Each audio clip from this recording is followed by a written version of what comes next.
Hi hello welcome to our channel. నేను మీసిరి. ఈరోజు మనం చెప్పుకోబోయే కథ Leelavathi part 42. I love you మరోసారి చెప్పాడు తను నన్ను మీదకి లాక్కుంటూ. I love you too rowdy happy అని నవ్వాను. తన వామ్ హగ్లో మెల్లిగా నిద్రలోకి జారుకున్నాను. మార్నింగ్ మెలకువ వచ్చేసింది. టైం చూస్తే 6 మాత్రమే. పక్కన చూశాను. రౌద్ర నిద్రపోతూ కనిపించాడు. తన బుగ్గ మీద ముద్దు పెట్టుకున్నాను. తన నిద్రకి డిస్టర్బ్ అవ్వకుండా బాత్రూంలో ఫ్రెష్ అవ్వడానికి వెళ్ళిపోయాను. చూడిదార్ తీసుకుని వేసుకున్నాను. ఆంటీ అవన్నీ పట్టించుకోరు. సో స్వీట్ మా ఆంటీ అనుకున్నాను. పాపిట్లో బొట్టు, చేతికి సింగిల్ బ్యాంగిల్. కిందకి వెళ్ళిపోయాను. అప్పటికే ముత్యం కిచెన్లో కాఫీ ఏర్పాట్లు చేస్తోంది. కాఫీ కలిపింది. నేను అందరికీ ఇచ్చేస్తాలే అన్నాను ముత్యంతో. మీకెందుకమ్మా శ్రమ అంది ముత్యం. పర్లేదు అని ఫస్ట్ ఆంటీ రూమ్కి వెళ్ళాను. ఆంటీ బాబా పారాయణం చదువుతున్నారు.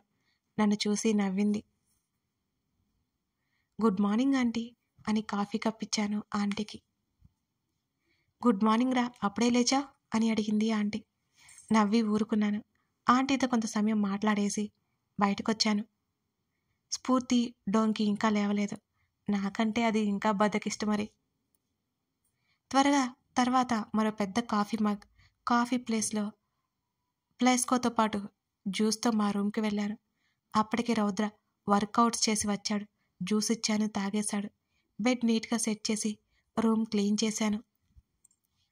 తను స్నానానికి వెళ్ళి వచ్చేలోపు తనకి కావాల్సినవన్నీ తీసిపెట్టాను. కాఫీ అన్నాను. తడితలని తుడుచుకుంటున్నాడు. నేను తుడుస్తాను ప్లీజ్ అని బ్రతిమాలాను. ఓకే అని భుజాలు ఎగరేశాడు రౌద్ర. నేను తుడిచాను, కానీ నాకు తడి తుడటం కూడా రాలేదు తనకి. తను నవ్వుకొని హెయిర్ డ్రయర్ పెట్టుకున్నాను. నేను ఓ వెర్రి నవ్వొకటి నవ్వాను. కాఫీ తాగలిరా అన్నాను. అదేంటి నువ్వింకా తాగలేదా అని అడిగాడు. డ్రెస్అప్ అయ్యిరా ముందు అన్నాను. సరే అని డ్రెస్అప్ అయ్యాడు. చలికాలం, ఇంకా భానుమూర్తి రాలేదు. ఎవరో అనుకున్నారు. అదే మన సూర్యగారు ఇంకా రాలేదు. బాల్కనీలో చైర్లో సెటిల్ అయ్యాం ఇద్దరం. పెద్ద మగ్లో కాఫీ ఇచ్చాను. నా వల్ల కాదు అన్నాడు ఆ మగ్లో కాఫీ చూస్తూ. పొగలు కక్కే కాఫీ త్వరగా తాగేయండి అంటోంది మమ్మల్ని. సీరియస్గా చూశాను తనని. తీసుకుని సిప్ చేశాడు. ఆ తర్వాత కప్ లాక్కొని నులివెచ్చని ఎండని ఆస్వాదిస్తూ మరో సిప్ వేశాను. నవ్వుకున్నాడు తను. తన భుజం మీద వాలిపోయాను. కాఫీ షేర్ చేసుకున్నాం. నాకు ఆ మూమెంట్ బాగా నచ్చింది. తనతో ఇలా ఉండిపోవడం ఇంకా నచ్చింది. ఇంకేం వద్దు, తనుంటే చాలు అనిపిస్తోంది ఆ టైంలో. అరగంట పాటు కబుర్లు చెప్పుకుంటూ కూర్చున్నాం. తనకి కాల్ వచ్చింది. నేను వెళ్తున్నా అని చెప్పి కిందకి వెళ్ళాలి అని మా రూమ్ డోర్ ఓపెన్ చేశాను. స్ఫూర్తి అక్కడే తచ్చాడుతూ కనిపించింది. వెంటనే డోర్ క్లోజ్ చేసి రౌదర్ దగ్గరికి వెళ్ళాను నేను. ఇదో పనికిమాలిన పిగ్, యూజ్లెస్ డాగ్. త్వరగా దీని పీడ వదిలించుకోవాలి అనుకున్నాను నేను. రౌద్ర అని అరిచాను. తను ఫోన్ కట్ చేశాడు. ఏమైంది? నా చెంప మీద చేయి వేశాడు. ఆ చింపాంజీ ముఖంది రూమ్ బయట తిరుగుతోంది అన్నాను ఫ్రస్ట్రేట్ అయిపోతూ. అయితే అని అడిగాడు తను నన్ను దగ్గరికి లాక్కుంటూ. నెట్టేసి కోపంగా చూశాను రౌద్రని. చప్పున నా పెదవులని ముద్దాడాడు. ఆ అని అరిచాను కళ్ళు మూసుకొని నేను. ఇది కూడా నాకు నచ్చలేదు హైనస్. ముందుకు రాబోతుంటే తన ఫేస్కి నా చెయ్యి అడ్డుపెట్టాను. ఆ చేతిని పట్టుకుని పెదవులకి ఆనించి నన్ను వెనక్కి తిప్పి హక్ చేసుకున్నాడు రౌద్ర. ఏంటి నువ్వు పట్టించుకో, నా ప్లేస్లో ఉండి ఆలోచించు, పిచ్చి పడుతోంది దాన్ని చూస్తుంటే అని దిగులుగా చెప్పాను నేను. నా భుజం మీద గడ్డమానించాడు. నాకు కోపంగా ఉంది. నా కోపం ఎలా ఉంటుందో తెలియంది కాదు నీకు. నేనెందుకింత కూల్గా ఉన్నానో, స్ఫూర్తిని కొడితేనో తిడితేనో నిజం చెప్పేస్తుంది అనుకున్నావా? తను ఏదైతే చేసిందో, తను ఎంత స్ట్రాంగ్గా ప్రిపేర్ అయిందో చూసావు కదా. ఒక జెంట్తో రూమ్లో డేర్గా ఉండడం it's not a small matter. తనకి నా మీద హోప్స్ పెంచారు. ఎంతవరకైనా వెళ్తుంది. అందువల్ల తొందరపడి రాంగ్ స్టెప్ వేస్తే నీ మీద ఇంకా ద్వేషం పెంచుకుంటుంది అని అన్నాడు రౌద్ర. అవును, రౌద్ర చెప్పింది ప్రతి ఒక్కటి నిజమే. నేనెందుకప్ప అసలు ఆలోచించలేకపోయాను అనుకున్నాను.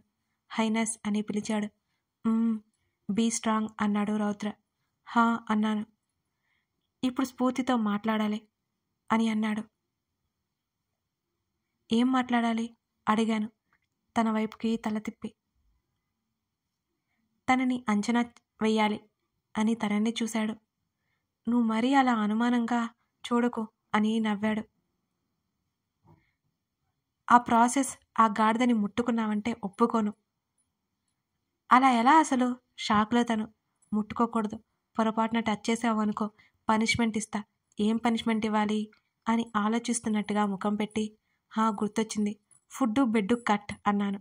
వాట్? ఆశ్చర్యం, అయోమయం తనలో. సారీ ఫుడ్ పెడతాలే, బెడ్ మాత్రం కట్ అన్నాను కోపంగా. అంటే అని అడిగాడు. నువ్విప్పుడు ఏమనుకుంటున్నావో అది అని తన కణత మీద వేలు పెట్టి చెప్పాను. ఇట్స్ నాట్ ఫెయిర్ అన్నాడు నొసలు చిట్లించి. నువ్వు దానితో ఉండడం నాకు ఇట్స్ నాట్ ఫెయిర్ అని వెటకారంగా తనన్నట్టే చెప్పాను నేను కొక్కిరిస్తూ. హైనస్, ఏంటి నీకెంత పొసెసివ్నెస్ అని అడిగాడు రౌద్ర. నీకంటే కాదులే అని మూతి తిప్పాను. లేదు ముట్టుకుంటేనే ఎన్ని చేస్తావా, ఏమైంది అసలు నీకు అని అడిగాడు రౌద్ర. ఆ గాడిద గుడ్డైంది, బూందీ లడ్డైంది అన్నాను కోపంగా. గాడిద గుడ్డు, బూందీ లడ్డు అయోమయంగా చూశాడు తను. నాకైతే పిచ్చి నవ్వొచ్చింది తన ఫేస్ చూసి. భలే ఉంది అసలే సో క్యూట్ కదా తను. అది కాదు రౌడీ, నాకు మొన్నటి నుంచి భయం పట్టుకుంది, నువ్వెక్కడ దూరం అవుతావేమోనని.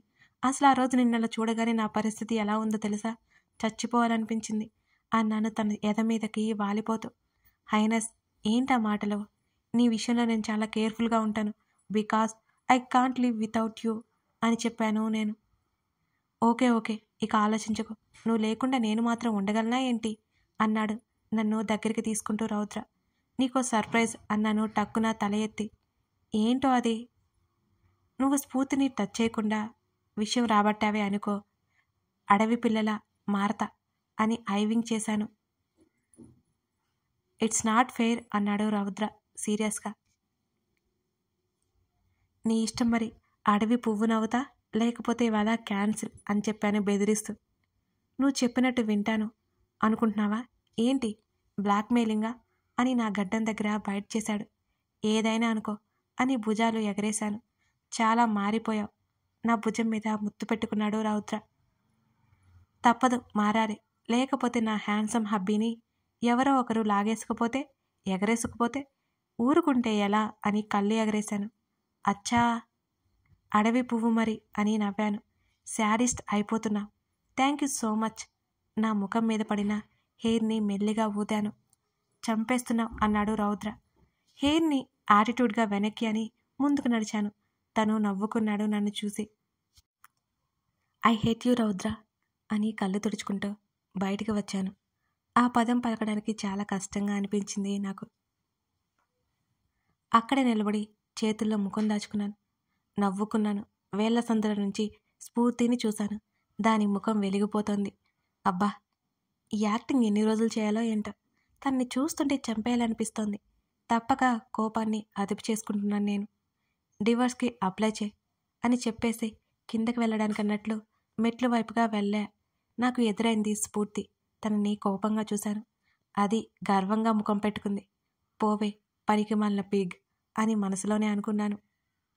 నేను 2 అడుగులు ముందుకు వేశాను. నవ్వుకుంటూ స్ఫూర్తి మా గది వైపుకి వెళ్ళింది. నేను మెల్లిగా వెనక్కి వచ్చాను. డోర్ దగ్గర నిలబడ్డాను. మెల్లిగా తొంగి చూశాను. నీ కర్మ కాకపోతే మా గదిని చూడ్డానికి కూడా దొంగచాటుగా చూడాల్సిన పరిస్థితి. ఈ దరిద్రపు ముఖం దాన్ని ఉప్పు పాత్ర పెట్టి పేల్చేయాల్సింది. చెత్త చపాతీ ముఖంది అనుకున్నాను. రౌద్ర దిగులుగా తల పట్టుకుని కూర్చున్నాడు. మెల్లిగా రౌద్ర దగ్గరికి వెళ్ళింది స్ఫూర్తి. రౌద్ర అని పిలిచింది. సీరియస్గా చూశాడు తనని. కాస్త భయపడింది స్ఫూర్తి. లిల్లీకి నీ మీద నమ్మకం లేదు రౌద్ర. నువ్వంటే ప్రేమ లేదు. ఇంత జరిగినా నీ మీద ప్రేమ ఉంటే నేను దూరం చేసుకోవాలి అనుకోదు అంది బాధగా. దొంగ మొహంది. ఎంత బాగా నటిస్తుందో అనుకున్నాను నేను. అంతా నీ వల్లే. స్ఫూర్తిని కొట్టడానికి చెయ్యెత్తాడు రౌద్ర. అమ్మో, రౌడీ ఏంటి ఇలా చేస్తున్నాడు? మొదటికే మోసం వస్తుంది అనుకున్నాను నేను. రియల్లీ సారీ రౌద్ర, నువ్వంటే ప్రాణం నాకు. తప్పక అలా బిహేవ్ చేశాను. ప్లీజ్ రౌద్ర, నన్ను వదలొద్దు. ఐ లవ్ యూ రౌద్ర అంటూ రౌద్రని ఖర్చుకుపోయింది. స్ఫూర్తిని లాగి పక్కన పడేసి బెల్ట్ పట్టుకుని బాధాలి అనిపించింది నాకు. రౌద్ర తనని నెట్టేశాడు. రౌద్ర, ఐ లవ్ యూ. నా లిల్లీ అంటే నాకు ఇష్టం అన్నాడు కోపంగా. తనకి నువ్వంటే ఇష్టం లేదు. లేదు, తనకి నేనంటే ప్రేమ అని అరిచాడు రౌద్ర. మరి అలాంటప్పుడు డివోర్స్ ఎందుకు అడుగుతుంది అని స్ఫూర్తి అంది. మౌనంగా ఉండిపోయాడు రౌద్ర. ఇప్పటికైనా అర్థం చేసుకో, నువ్వంటే నాకు ప్రాణమని. తెలుసుకో, నువ్వంటే ఎంత ఇష్టమో నాకు. నువ్వు లేకపోతే నేను లేను.